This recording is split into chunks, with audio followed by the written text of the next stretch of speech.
What happens when a black man discovers the gangs terrorizing his neighborhood are backed by military contractors? After uncovering a nationwide conspiracy using orchestrated violence to gentrify communities, Marcus Chen must risk everything to expose the truth before his neighborhood is destroyed. Be sure to like this video and tell us where you are watching from in the comments. And also do not forget to subscribe to this channel to not miss our daily uploads.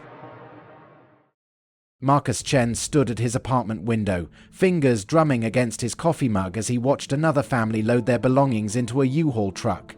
Third one this month. The February morning was bitter cold, but it wasn't the weather driving people away from Oak Hill. Something darker was taking root in their neighborhood. He took a sip of his now lukewarm coffee, his cybersecurity analyst's mind automatically logging details, license plate numbers, timestamps, patterns. Old habits from his military intelligence days died hard. The moving truck's exhaust created ghost-like shapes in the cold air as a group of teenagers watched from the corner, their hoodies emblazoned with red serpent logos. The newest addition to the neighborhood's changing landscape. His phone buzzed. A message from Mrs. Washington, who ran the corner store his parents used to shop at when he was a kid. They came again last night. Worse this time. Can't keep cleaning up this mess. Marcus grabbed his coat.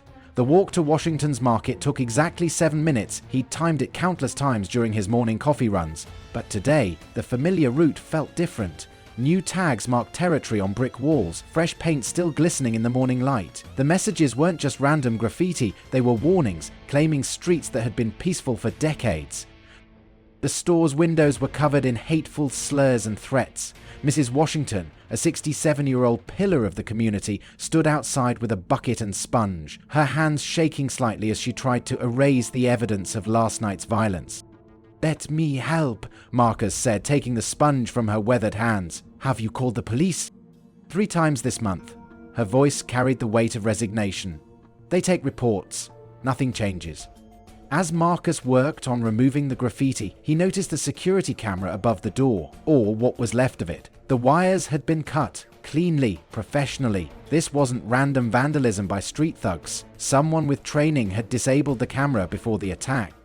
Inside the stall, while helping Mrs. Washington restock shelves, Marcus observed the new protection flyers scattered on the counter, the same red serpent logo accompanied by a phone number and a simple message. Accidents happen. Protection doesn't have to be expensive. His cybersecurity training kicked in, analyzing patterns, connecting dots, the displaced families, the targeted vandalism, the professional camera sabotage. It all pointed to a coordinated effort to destabilize the neighborhood. That evening, Marcus sat at his desk, multiple monitors glowing with information. Property records showed a pattern. Properties experiencing accidents were being bought up by shell companies. Business license applications revealed new establishments planning to move in, upscale boutiques, trendy bars, luxury condos. His phone buzzed again. A community alert. Another break-in 2 blocks over. More racist graffiti, more threats. Marcus opened a new document and began typing, documenting everything: dates, locations, incidents, patterns. His fingers moved swiftly across the keyboard as lines of text filled the screen. He'd seen enough. This wasn't random violence, it was systematic terrorism designed to drive people out. And someone needed to fight back. The question was, how far was he willing to go? The answer came easier than he expected, as he remembered his father's words: "Sometimes standing by is the same as standing with the wrong side." Marcus began to plan. The Zenith Technologies office hummed with the usual Monday morning energy, but Marcus barely noticed the bustle around him. His eyes were fixed on the strange pattern emerging on his screen, network traffic that shouldn't exist, flowing through places it shouldn't be. "Chen, you're doing that thing again," Sarah Martinez said, leaning over his cubicle wall. His co-worker of 3 years had an uncanny ability to read his focused silences. "Found another security breach?" Marcus minimized the window, but not before Sarah caught a glimpse of his analysis. "Maybe nothing," he said, though his instincts screamed otherwise. "Just some unusual traffic patterns from the Oak Hill district." "Your neighborhood? The one with all those recent accidents?" Sarah made air quotes with her fingers, her expression darkening. Her own family had been pushed out of their neighborhood years ago by similar accident. "I was running standard threat assessments for the Peterson account," Marcus explained, pulling up the legitimate work he'd been doing before falling down this rabbit hole. But I noticed something in the background noise. Encrypted channels using municipal infrastructure. Someone's piggybacking on city systems. He pulled up another window, showing Sarah the data streams. See these patterns? They're using traffic light control systems, public Wi-Fi nodes, even parking meters as relay points. It's sophisticated, military-grade stuff. Since when do street gangs have military-grade cyber capabilities? Sarah whispered, her cybersecurity training catching the implications immediately. Exactly. Marcus cross-referenced the traffic patterns with his documented incidents of vandalism and threats. The timing aligned perfectly. They're coordinating their attacks using the city's own infrastructure. A message popped up on Marcus's screen, another incident report from his Neighborhood Watch app. This time, a black-owned business 3 blocks from Mrs. Washington's store had its entire inventory destroyed. The police report classified it as random vandalism. Marcus's fingers flew across the keyboard, tracing the digital breadcrumbs. The network traffic had spiked exactly 2 hours before the attack. They were using the surveillance cameras as reconnaissance. Marcus, Sarah's voice carried a warning note. Be careful. If these guys have this kind of tech backing them up. He nodded but couldn't stop. The deeper he dug, the more disturbing the picture became. The gang's communications weren't just local, they connected to servers across the country. Oak Hill wasn't an isolated incident, it was a test run for something bigger. A shadow fell across his desk. Marcus looked up to find Mr. Peterson himself standing there, the client whose account he was supposed to be working on. Mr. Chen, could you join me in the conference room? We need to discuss some anomalies in our security audit. Marcus caught Sarah's worried glance as he stood.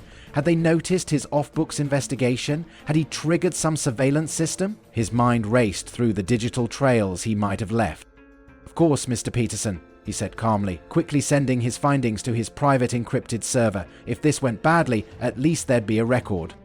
As he followed Peterson down the hall, Marcus noticed 2 unfamiliar men in dark suits entering the building's lobby. Their formal attire didn't quite hide their military bearing or the bulges of concealed weapons under their jackets.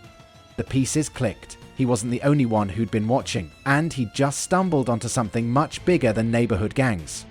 The conference room door closed behind him with a final sounding click. The conference room meeting had been a warning wrapped in corporate pleasantries.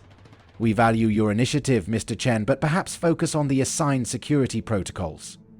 Peterson's words carried an undertone that made Marcus's combat instincts buzz. He'd spent the rest of the day playing the good employee, all while secretly backing up his findings. Now, at 11:47 p.m., Marcus was walking home from his backup office, a 24-hour internet cafe where he'd been transferring data to secure servers. The streets of Oak Hill felt different at night. Shadows seemed to move of their own accord, and the distant sound of police sirens created an ominous soundtrack. He first noticed them 3 blocks from home, footsteps trying too hard to be casual, the subtle rustling of jackets, 4 men spreading out to flank him. The red serpent logos gleamed on their jackets under the streetlights. Marcus kept walking, his mind calculating angles and distances. His time in military intelligence hadn't just been about computers. Combat training kicked in automatically. Catalog threats, identify escape routes, control breathing. "Hey, tech boy," a voice called out. "Little late for a walk, isn't it?" Marcus turned slowly, hands visible and relaxed. 4 men as he'd counted, all armed. The weight of their jackets gave away concealed weapons. The leader, a tall man with a scarred eyebrow, stepped forward. "We noticed you helping old lady Washington," Scarred Eyebrow said, "and asking questions about our business. Consider this a friendly warning to mind your own." "I'm just walking home," Marcus replied, voice steady. "No trouble here." "Oh, but there is trouble." Another man moved to Marcus's left. "See, we know you've been poking around digitally too. Our tech guys noticed." Marcus's mind raced. They knew about his investigation, which meant his earlier suspicions about their sophisticated backing were correct. But right now, that was the least of his problems. The first attack came from behind, a rookie mistake. Marcus sidestepped, years of training taking over. His elbow connected with a solar plexus, drawing a surprised gasp. He spun, using the attacker's momentum to throw him into another gang member. "He's got training!" someone shouted. 2 more rushed him simultaneously. Marcus blocked a wild punch, ducked under another. His counterstrikes were precise. Throat, knee, floating rib, no wasted movement, just like his combat instructor had drilled into him. Scarred Eyebrow pulled a knife, its blade catching streetlight. "Not just a keyboard warrior after all," he growled. Marcus backed up, maintaining distance. He could handle street fighters, but knives changed the equation. A car turned onto the street. Witnesses. The gang members noticed too. "This isn't over." Scarred Eyebrows spat, helping up one of his groaning companions. "You just made our list." They retreated into the shadows, leaving Marcus alone on the street, adrenaline still coursing through his system. He did a quick self-assessment. No serious injuries, just scraped knuckles and a torn shirt sleeve. His phone buzzed. A text from an unknown number. "Nice moves, but it'll take more than that to stop what's coming. Ask Peterson about project displacement." Marcus stared at the message, his breath forming clouds in the cold night air. They had his phone number now. The game was changing, and he needed to change with it. He started walking again, faster this time, mind already formulating new plans. He'd need better security, both digital and physical. And he needed to find out what project displacement was before it displaced everyone he cared about. Marcus's fingers flew across his keyboard, 3 monitors glowing in his darkened apartment. After last night's attack, he'd called in sick to work, partly to nurse his bruised ribs, but mostly to follow the digital trail of project displacement. The name kept appearing in encrypted snippets of data, always just out of reach. "Come on, show me something," he muttered, running another decryption algorithm. His apartment was barely recognizable now, transformed into a makeshift command center. Papers covered the walls, printouts of property records, police reports and surveillance photos. Red strings connected seemingly unrelated events, forming a pattern only he could see. His phone buzzed again. Another message from the unknown number. "Curious yet? Ask the families who used to live in Riverside Heights." Riverside Heights, the upscale development that had replaced a predominantly black neighborhood 2 years ago. Marcus pulled up historical satellite images, tracking the neighborhood's transformation. The pattern was identical. Suspicious accidents, rising crime, plummeting property values, then suddenly, luxury condos. A notification popped up on his screen. One of his tracking algorithms had found something. "Finally," he breathed, leaning forward. He'd planted digital markers in the city's network after discovering the gang's use of municipal infrastructure. Now one had triggered. The data stream led him through a maze of proxy servers, but Marcus had learned from military intelligence. Sometimes the path itself revealed more than the destination. The traffic patterns showed regular spikes every Tuesday and Thursday, coordinated with property viewings in targeted neighborhoods. Son of a... Marcus pulled up real estate records. The same shell companies from Oak Hill had been active in Riverside Heights. But there was more, similar patterns in cities across the country: Chicago, Atlanta, Detroit, Los Angeles. Always the same sequence: gang activity, property devaluation, luxury development. His encryption cracker beeped. Success! Marcos opened the decoded files, hands shaking slightly. Project Displacement wasn't just a local operation, it was a nationwide initiative. Private military contractors, real estate developers and street gangs working together to revitalize neighborhoods through orchestrated terror. A new email appeared in his inbox from Sarah at work. M. Peterson asking questions. Think they're monitoring internal communications. Be careful. S. Marcus immediately began transferring his findings to secure servers, spreading the data across multiple locations. If they took him down, the evidence would survive.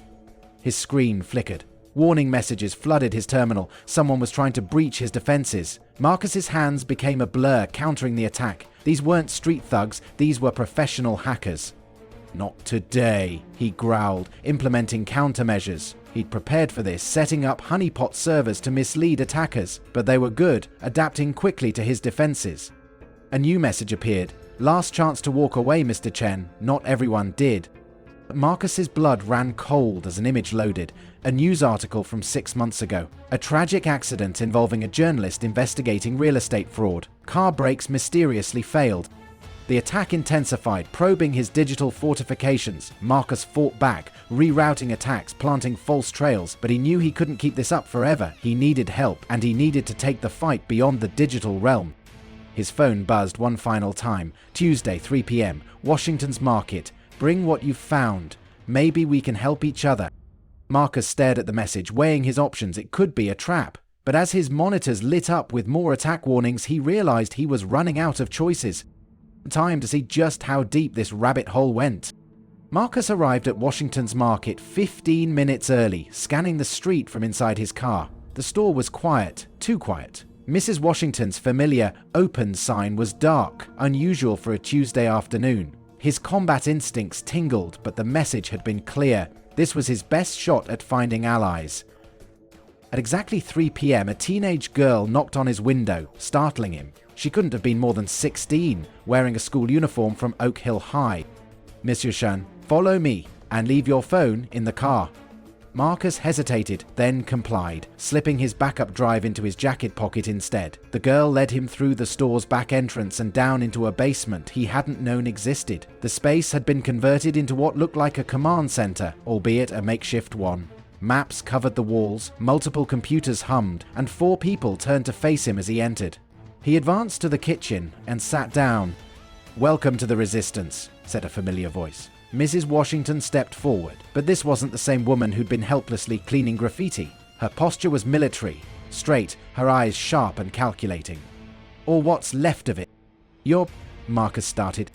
"Former Army intelligence," she finished. "Like you were. Did you really think I kept this store running for 30 years just to sell groceries?" A tall man with gang tattoos but keen eyes stepped forward. Marcus Chen, military intelligence turned cybersecurity expert, been watching you since you started digging into Project Displacement. He extended his hand. "I'm Ray. Used to run with the Serpents before they got bought out by the contractors."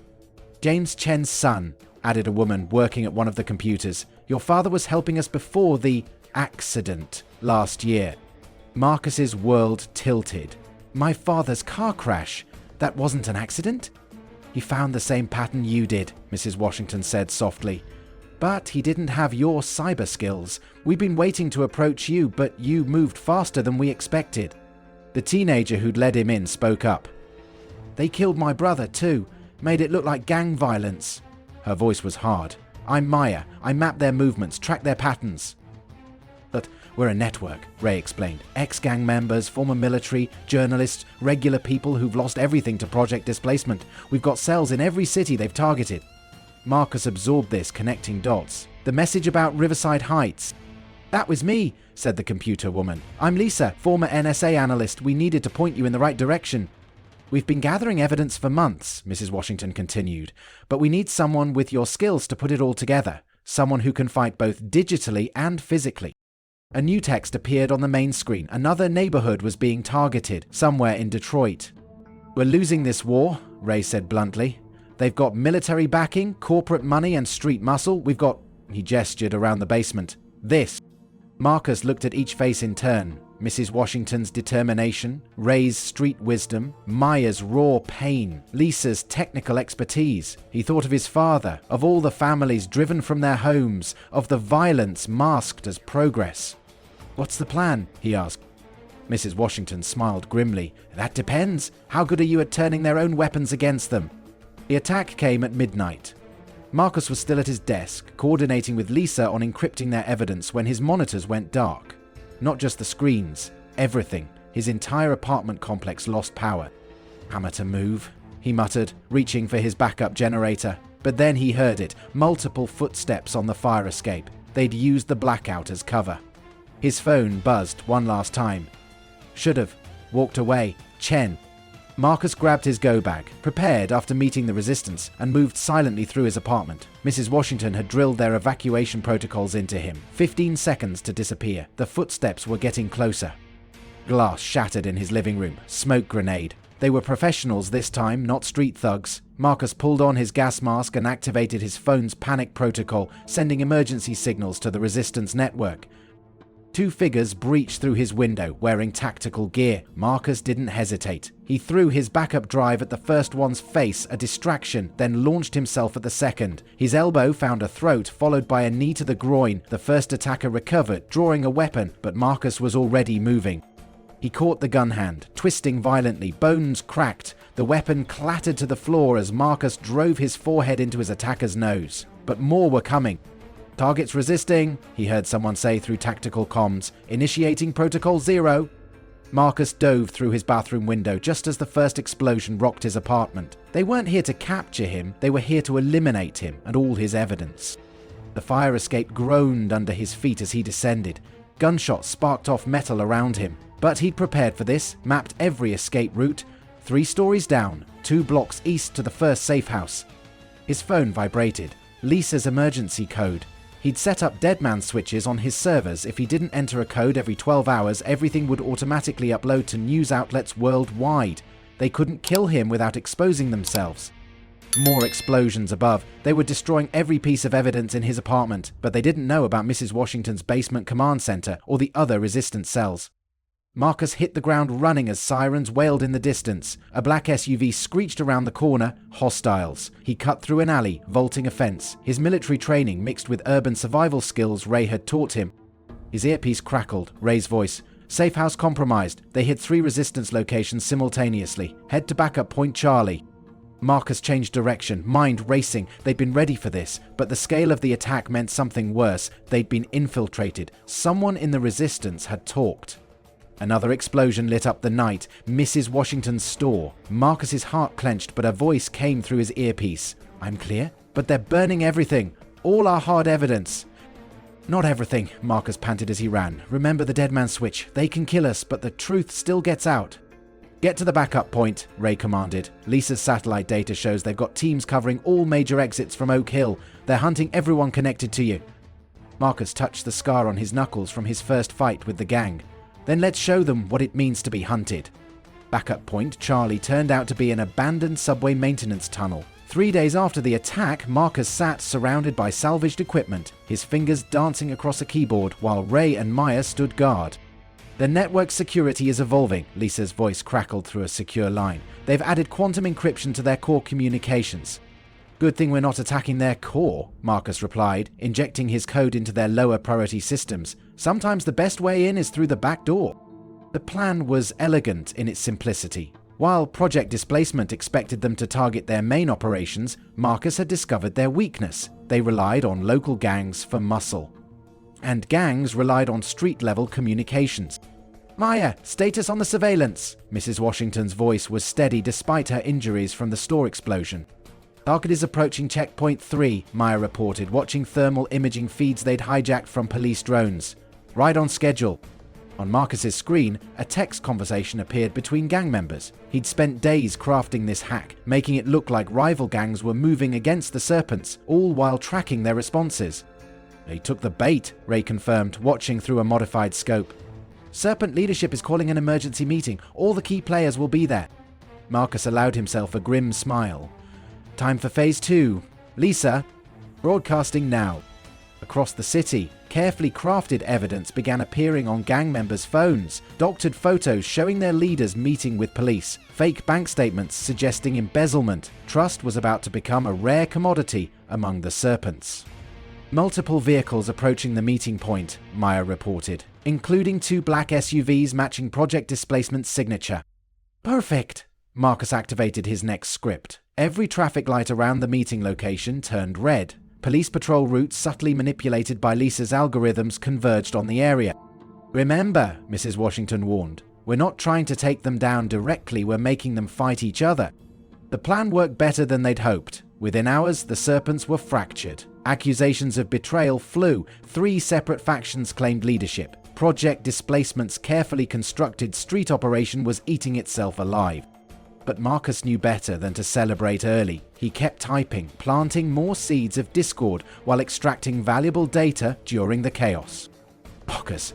Lisa's voice carried sudden urgency. They're adapting. Someone high up just authorized something big, military-grade authorization codes.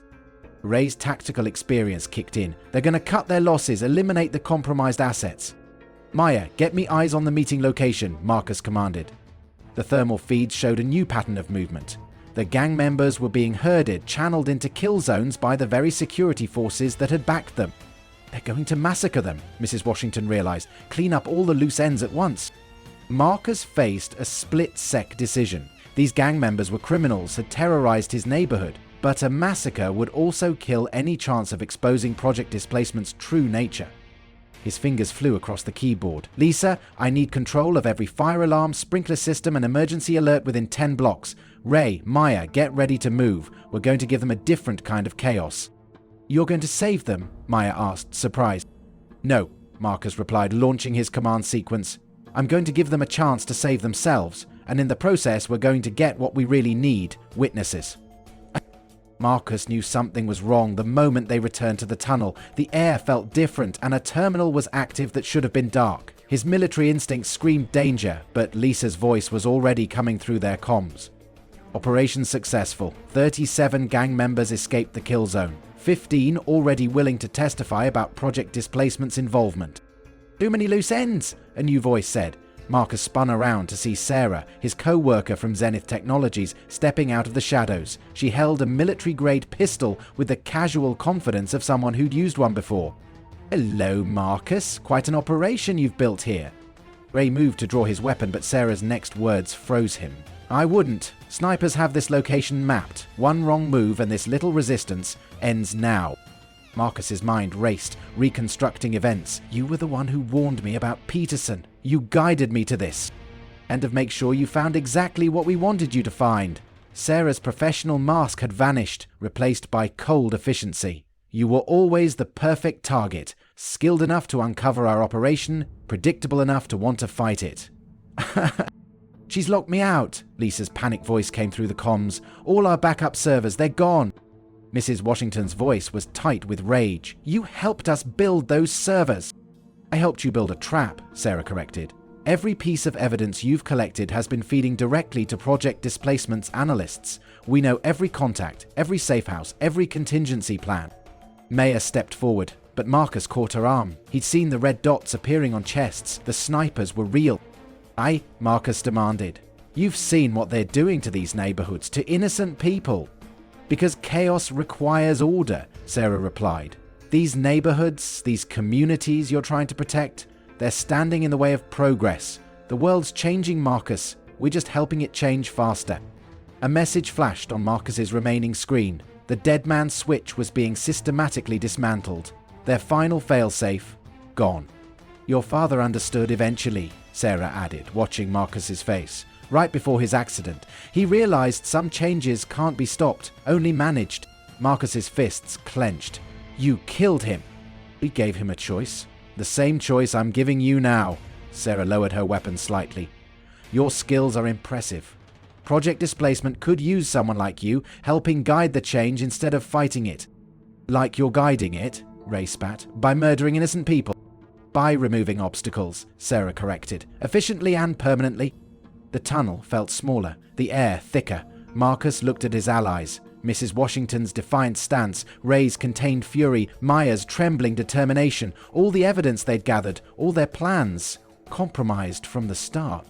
Tick-tock, Marcus, Sarah prompted. Those snipers aren't known for their patience. Marcus met her eyes, seeing nothing of the co-worker he'd known. If I say no? Then, this tunnel becomes your tomb. All of you die as terrorists who attacked legitimate businesses. Another tragic story of urban violence. Marcus took a breath, years of training and instinct crystallizing into a single moment of clarity. Sarah had revealed one crucial fact. They weren't to be killed immediately, which meant there was still a chance. How about option 3? He asked quietly. Sarah's eyebrow raised. There is no option 3. Marcus smiled grimly. There always is. Option 3, Marcus repeated, taking a careful step forward. Sarah's gun tracked his movement. See, you made 3 mistakes. Want to know what they were? Humor me, Sarah said, but her eyes narrowed slightly. First mistake, you assumed we kept all our evidence on those servers. Marcus took another step. Second, you thought Mrs. Washington chose this tunnel just because it was abandoned. A drop of water hit Sarah's shoulder. She glanced up involuntarily. Third, Marcus smiled, you forgot what I did for the military before cybersecurity. His hand moved like lightning, hitting the emergency flood control panel he'd been slowly moving toward. Instantly, the tunnel's ancient systems engaged, not to prevent flooding, but to create it. Now! Marcus shouted. The tunnel erupted into chaos. Mrs. Washington threw a flashbang, not at Sarah, but at the tunnel ceiling. The powerful burst of light reflected off the rushing water, amplifying its effect. The sniper's laser sights disappeared as they were momentarily blinded. Maya activated her part of the plan, a series of small explosive charges they planted days ago, not to destroy the tunnel, but to create specific escape routes. Ray tackled Sarah as Marcus dove for her weapon. Lisa, Marcus shouted into his comm unit as he wrestled with Sarah. Execute Protocol Phoenix. Already on it. Lisa's voice came back, stronger now. Did you really think I'd let her lock me out of my own systems? Downloading the real servers now. Everything we have on Project Displacement, streaming to every major news outlet and law enforcement agency. Sarah's elbow caught Marcus in the ribs, but he held on. You didn't infiltrate our resistance, he grunted, finally disarming her. We let you think you did. Every bit of evidence you thought you were stealing? Breadcrumbs. Leading straight back to your employers. The water was knee-deep now. Through the chaos, Mrs. Washington was already leading Maya to their real command center, hidden behind the tunnel walls. Ray had Sarah secured.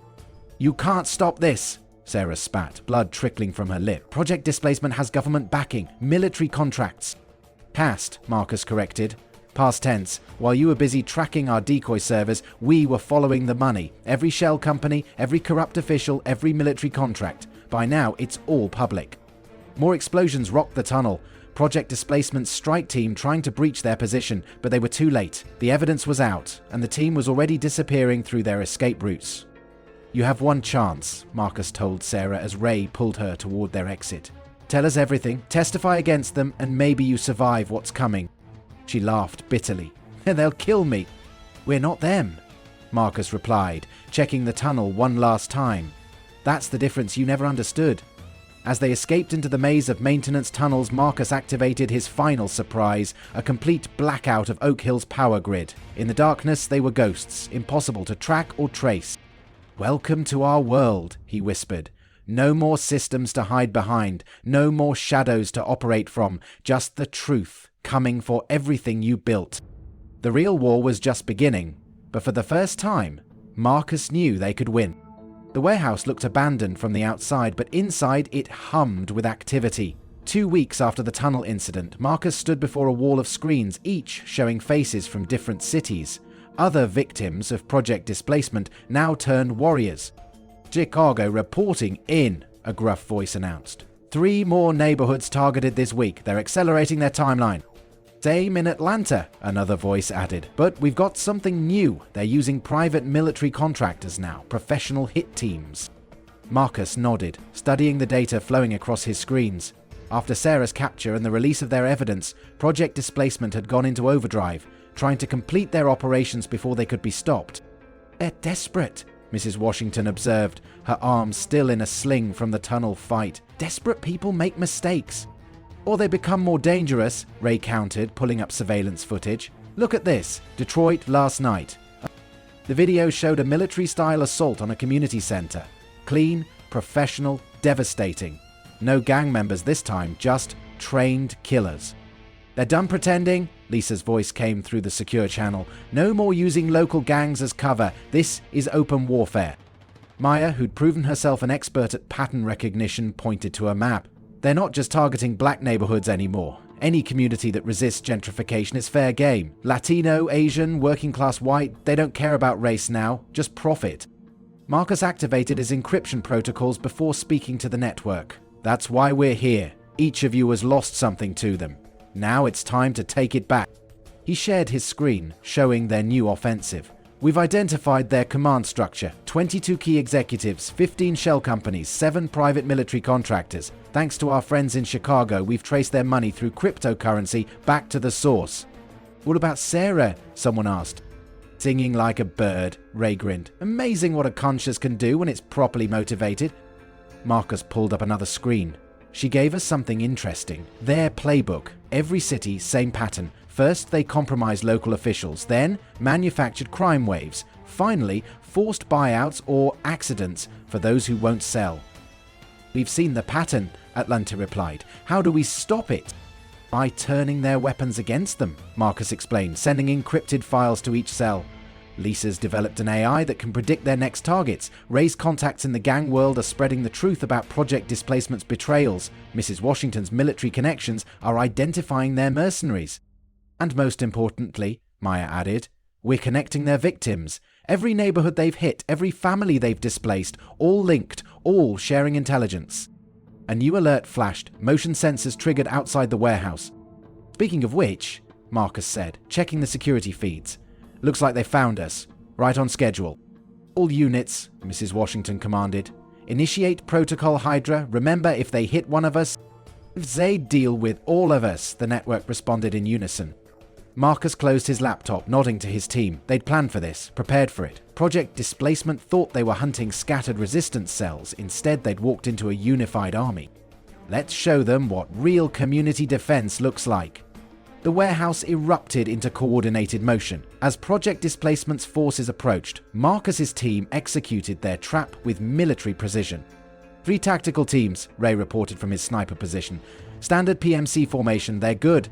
We're better, Mrs. Washington replied, directing the defense through their secure comms. Maya, status on the other cities. Atlanta's under attack. Chicago too, same timing. Maya's fingers flew across her keyboard. They're trying to take down the entire network at once. Marcus smiled grimly. Perfect. Lisa, light them up. Across the warehouse district, carefully planted sensors came online.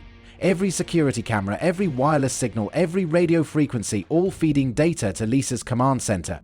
I count 32 hostiles, Lisa reported. Wait, they're using our own surveillance tactics against us. Facial recognition drones. The first explosion rocked the warehouse, a breaching charge on the east door, but instead of finding resistance fighters, the tactical team encountered an empty room filled with holographic projectors. Welcome to the future, Marcus muttered, activating their countermeasures. The warehouse's lighting system, modified by Maya, created disorienting patterns. Sound systems broadcast conflicting tactical commands on the mercenaries' frequencies. Chicago is engaging, came a report through their network. Project Displacement didn't expect organized resistance. They're falling back. Another explosion, this time from above. Repellent lines dropped through the skylights. Marcus gave the signal, and Ray's team opened fire, not with lethal rounds, but with military-grade marking agents. Every hit tagged the mercenaries with chemical tracers that would let them track their movements for weeks. They're adapting, Mrs. Washington warned. Second team's holding back, analyzing our patterns. Marcus moved to his secondary position, coordinating with Lisa. Time for phase 2. Maya, show them what those street cameras can really do. The young hacker's program activated. Every traffic light, every electronic billboard, every public screen in a 10-block radius began broadcasting footage of Project Displacement's operations. Their crimes, their victims, their true faces, all displayed for the public to see. They're pulling back, Ray reported. Wait, something's wrong. They're not retreating, they're... The third explosion dwarfed the others. An entire section of the warehouse roof collapsed. Through the gap, a military helicopter descended, its miniguns spinning up. Marcus, Lisa's voice was urgent. That's not just any helicopter. The IFF signature. It's government. They've called in official backup. Good, Marcus replied, pressing a button on his phone. Because so have we. Police sirens wailed in the distance. Not Project Displacement's corrupt contacts, but federal agents. The evidence they'd released had finally reached the right people. All units, fall back to secondary positions, Mrs. Washington ordered. Let them fight each other. As the team retreated through their prepared routes, Marcus watched multiple agencies converge on the warehouse. Project Displacement's private army now faced a choice: engage federal forces or retreat. Atlanta reports success, Maya said. Chicago too, they're running. Marcus nodded, but he knew better than to celebrate. They'll be back with something bigger. Let them come, Ray replied. The shadows aren't theirs anymore.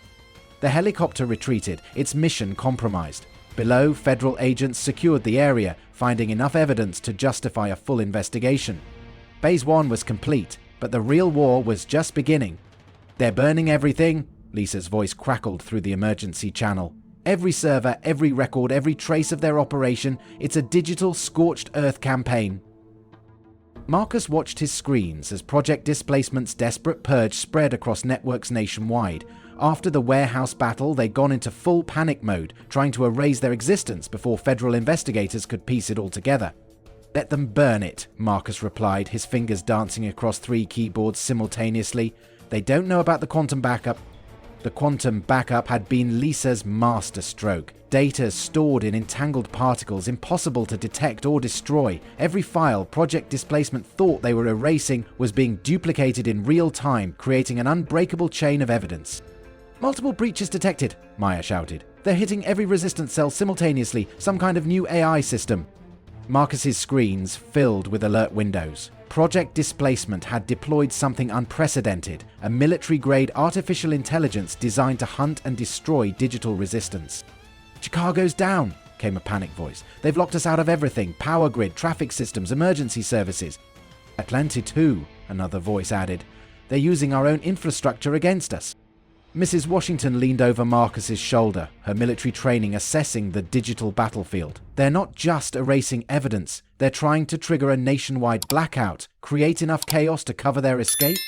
"Not on my watch," Marcus growled. He pulled up his special project, a defensive AI he'd been developing since Sarah's betrayal.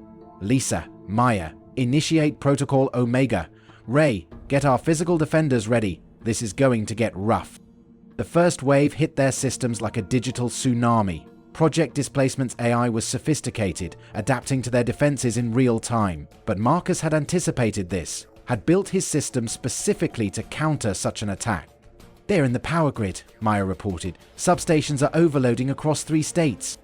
Marcus's fingers flew. "Rerouting power through emergency circuits. Lisa, deploy the honeypot networks. Let's give their AI something to chase." The battle raged across digital space. Every time Project Displacement's AI breached one system, Marcus's countermeasures spawned a dozen false targets. It was like fighting a hydra. Cut off one head, 2 more appeared. "Physical breach at the backup site." Ray's voice was tense. "They're trying to destroy the quantum storage." "They can try," Mrs. Washington replied.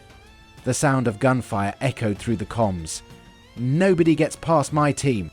Marcus dove deeper into the code, engaging the AI directly now. It was beautiful, in a terrifying way, the most advanced system he'd ever encountered. But it had one critical flaw. It was designed to destroy, while his was designed to protect. "Got you," he whispered, finding the pattern in its attacks. "Maya, Sector 7. Lisa, Convergence Point Delta." Their combined attack hit the enemy AI from 3 directions simultaneously. For a moment, the entire network seemed to hold its breath. Then, the enemy's system began to fracture, its coordinated assault falling into chaos. Marcus's defensive AI had done what he built it to do, not destroy, but convert. Every attack now fed back into their systems, strengthening their defenses. "Chicago's back online," came the report. "Atlanta too. We're regaining control." But Marcus knew better than to celebrate. On his main screen, a new message appeared. Impressive. But this was just a test. "See you at dawn." The real battle was still to come. Dawn broke over Oak Hill as Marcus received the first reports of Project Displacement's final offensive. They were coming with everything they had: military contractors, corrupt officials, and weaponized AI, all converging on resistance strongholds nationwide. "First wave approaching Chicago," Lisa reported. "Private military forces, heavily armed. They've got something new: autonomous combat drones." "Atlanta under attack," another voice crackled. "They're using sonic weapons, trying to disable our communications." Marcus stood in their new command center, converted from an old civil defense bunker. Around him, screens showed battles erupting across the country. Project Displacement had abandoned all pretense of legitimacy, launching a full military assault to silence the resistance once and for all. "Washington, status," Marcus called. "Perimeter defenses holding," she replied from her position. "Ray's teams are in place, but Marcus, they're not just targeting our facilities. They're going after the neighborhoods themselves." Mayor's voice cut in, urgent. "Multiple explosions reported in targeted communities. They're creating chaos to draw us out." Marcus's jaw tightened. "That's not going to happen. Execute Operation Thunderbolt." Across the country, the Resistance's carefully laid plans sprang into action. In Chicago, when Project Displacement's forces attacked a community center, they found themselves facing not just Resistance fighters, but trained community defense teams. In Atlanta, their sonic weapons were met with counter-frequency broadcasts that turned their own technology against them. "Enemy AI attempting to breach primary systems," Lisa warned. "Let it," Marcus replied, fingers flying across his keyboard. "Maya, trap is set?" "Ready," she confirmed. "They won't know what hit them." The enemy AI broke through their outer defenses, only to find itself in a maze of quantum algorithms. Every piece of data it tried to destroy was replicated instantly across thousands of secure nodes. Meanwhile, Marcus's defensive AI began its counterattack. "Physical breach at point 7, Ray shouted over gunfire. "They've got some kind of experimental tech, powered armor." "Hold position," Mrs. Washington commanded. "Marcus." He was already moving, coordinating with resistance cells across the country. "All units, initiate Protocol Phoenix now." The Resistance's masterstroke deployed. In every targeted city, evidence of Project Displacement's crimes began broadcasting on every available channel. TV stations, radio frequencies, digital billboards, phone networks. Not just data, but live footage of their current attacks. "They're attacking their own people," Maya reported triumphantly. "The mercenaries didn't know they were being filmed. This is going viral." The powered armor troops hesitated as their own actions were broadcast to the world. In their earpieces, they could hear their commanders screaming contradictory orders as the operation fell apart. "Federal response incoming," Lisa announced. "Multiple agencies, they can't ignore this anymore." Marcus watched as Project Displacement's forces began to fragment. Some surrendered, others turned on their commanders, and a few fought with increased desperation. "All units," he transmitted across the Resistance network, "protect your communities. Let them see what real strength looks like." The battle raged on, but now the world was watching. Every act of violence, every attempt at suppression only served to expose Project Displacement further. They had wanted a war, instead they got a revolution. "Found them!" Lisa's voice cut through the chaos. Project Displacement's leadership, all 22 executives gathered at their backup command center. Underground facility, 50 miles outside the city. Marcus studied the schematics on his screen, adrenaline pumping. After 12 hours of continuous battle, they'd finally traced the source. The masterminds behind it all, cornered like rats. "They're preparing for extraction," Maya added, monitoring communications. "Private jets standing by at 3 different airfields. They're going to run with everything: money, data, evidence." "Not this time." Marcus's voice was steel. "Mrs. Washington." "Strike team's ready," she confirmed. "But Marcus, they've got heavy security, military-grade defense systems, and something else. Energy readings we can't identify." Ray's voice joined in. "Facial recognition confirmed. The man who ordered your father's death is there, their chief of operations." Marcus took a deep breath, remembering his father's last words about standing against injustice. "All teams execute final protocol. This ends tonight." The assault began simultaneously on 3 fronts. While Ray's teams engaged the external defenses, Lisa and Maya launched a devastating cyber attack. But Project Displacement was ready. "Unknown energy weapon activated," Maya shouted. It's shutting down all electronics within a mile radius." Marcus watched as their first wave of drones dropped from the sky, but he smiled. "Good thing we planned for that. Mrs. Washington?" "Old school it is," she replied. The sound of helicopters filled the channel. Vintage models, no electronic systems to disable. Sometimes the old ways were the best ways. "They're trying to purge their servers," Lisa reported. "Everything we don't have yet. Names, accounts, operations in other countries." "Let me handle that," Marcus said, activating his final program. While Project Displacement had focused on electronic warfare, he'd prepared something different. A quantum virus that could survive any purge. The battle intensified. Ray's teams breached the outer perimeter, engaging private military contractors in close combat. Above, Mrs. Washington's helicopters deployed resistance fighters onto the roof. "Marcus," Maya's voice was urgent, "their leader is accessing some kind of dead man's switch. If he activates it—" "I see him," Marcus replied, now on site, moving through the chaos. Years of training, months of planning, all leading to this moment. "Lisa, Maya, trigger the blackout." The facility plunged into darkness. Emergency lights cast red shadows as Marcus moved deeper into the complex. Behind him, the sounds of battle echoed. Project Displacement's forces fighting desperately as their world collapsed. He found their leader in the central control room, surrounded by screens showing chaos across the country. The man looked up, unsurprised. "You must be Chen's boy," he said calmly, finger hovering over a button. "You have no idea what you're interrupting. The world needs order, needs progress." "The world needs justice," Marcus replied, and moved. What followed was more than just combat, it was a culmination. Every technique Ray had taught him, every strategy Mrs. Washington had drilled, every bit of timing Maya had helped him perfect. The leader was good, trained, dangerous, but Marcus was fighting for more than himself. The dead man's switch clattered away, skidding across the floor as they fought. Above, the resistance searched the facility. Around them, Project Displacement's carefully constructed empire crumbled. "It's over," Marcus said finally, standing over the fallen leader. "Your own records will convict you. Everyone will know what you did to my father, to our communities, to this country." As federal agents swarmed the facility, Marcus looked at his team. Mrs. Washington's pride, Ray's satisfaction, Maya's fierce grin, Lisa's quiet triumph. They had done it. Together. Justice at last had come home. 3 months after the fall of Project Displacement, Marcus stood on Mrs. Washington's rebuilt storefront, watching the neighborhood come alive. The morning sun caught the new community center's solar panels, built where abandoned properties had once stood, funded by seized assets from Project Displacement's accounts. Reports coming in from Chicago, Lisa's voice came through his earpiece, now a permanent link to their network. Another corrupt development project exposed. The template we created is working. Marcus smiled, watching kids walk to school past Mrs. Washington's store. No more gang tags on the walls, no more fear in their steps. Instead, Community Watch volunteers, many former gang members themselves, kept careful watch. Atlanta checking in, Ray added. Just finished training another neighborhood defense group. These communities aren't just rebuilding, they're making sure it never happens again.